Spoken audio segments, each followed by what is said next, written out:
Hello and welcome back to another edition of AEW Out 10 right here on the Wrestling Debate. Big show today. We've got the semi-finals of the World Title Eliminator, and Chris Jericho and MJF have a town hall meeting to decide whether MJF will join the Inner Circle or not. So let's get straight into it. Starts off with Hangman Page versus Wardlow. Adam Page was starting off quickly, looking to dish out as much damage as he could early on to Wardlow.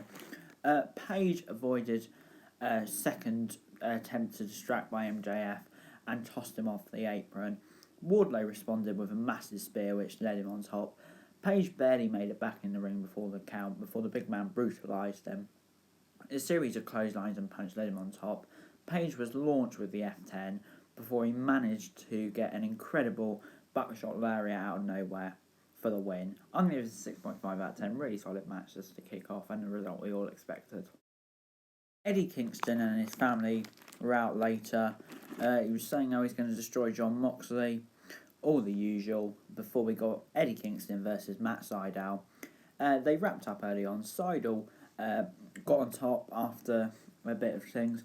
A series of kicks and chops dropped down Kingston before Kingston dropped Sydal with a powerbomb during the break. Eventually Sydal dazed Kingston with more quick-paced offense, and Kingston was dropped. After that, a diving meteor took Kingston down for a 2 count before Kingston up in several unique pin attempts and a spinning back fist laid outside down got Kingston the win. I'm going to give it a 6.5 out of 10. Really good match, and once again the result we all expected. Young Bucks and FTR had a bit of an argument on a Zoom call before FTR walked out. Before we got the town hall meeting, Tony Schiavone and Dasha Gonzalez were hosting it. The Inner Circle were all there except for Jake Hager. Luchasaurus was the first to ask a question, asking about economics. Very strange. MJF said he's going to improve it. Dr. Britt Baker was fawning over Chris Jericho. Baker said that MJF had a terrible track record with friendships, so how could he be trusted? Before Eric Bischoff came out of nowhere and asked a load of questions, including what can he do for the Inner Circle, is he a total package, called Jericho a prima donna. This came out of nowhere, funny as everything, and it was announced that at Full Gear it's going to be Jericho v MJF, winner goes in the Inner Circle. So yeah, 7 out of 10. Then the TNT Lumberjack match between Cody and Orange Cassidy, and they both went for big moves out of the gate before Cassidy went to a mat-based offense, and he was on top for a little while before Cody hit the big popper pump push-ups to get in control. On the ropes, Cody went out again after Cassidy's legs with a dragon screw and hit in a figure four leg lock to try and damage him. Cassidy kicks out the cover in the ring, frustrating the TNT champion, and then Cody hit another cover. John Silver then rocked Cassidy as soon as he got on top with a punk kick, and then this allowed Cody to hit him with a cheap shot for the win. I like this 6.5 out of 10. Just builds to that heel turn even more for Cody, and he still retains the title, so this was good.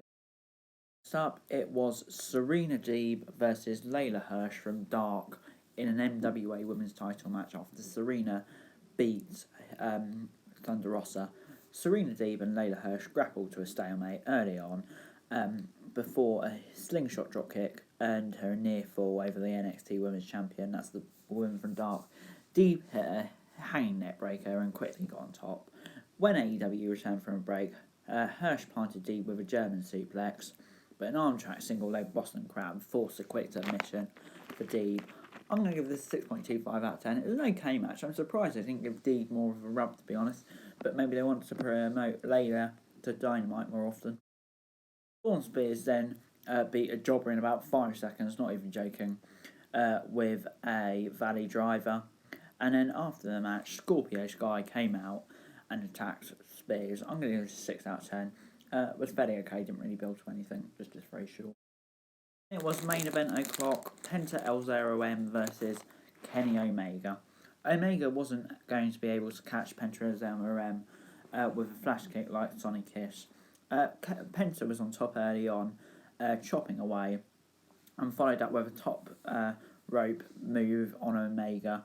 but landed harshly. This allowed Omega to get on top and planted him with a Snapdragon suplex. A second one connected, but Penta prevented the third, lighting up Omega. Another V-trigger connected from one earlier, and Omega took up an Avalanche Dragon suplex, and Penta dropped to the mat.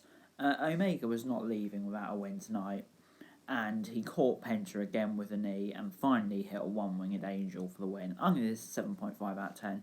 Two great wrestlers and a great match, and I can't wait to see Omega Page. Overall this week, AEW gets a 6.75 out of 10 from me. A fairly decent show this week. There wasn't really anything that I didn't enjoy. There were some average segments, but overall it was a pretty good show and it's building to full gear nicely. Anyway guys, that's it for this video. Thanks very much for watching. Remember to like, share, subscribe. Let me know your thoughts in the comments down below.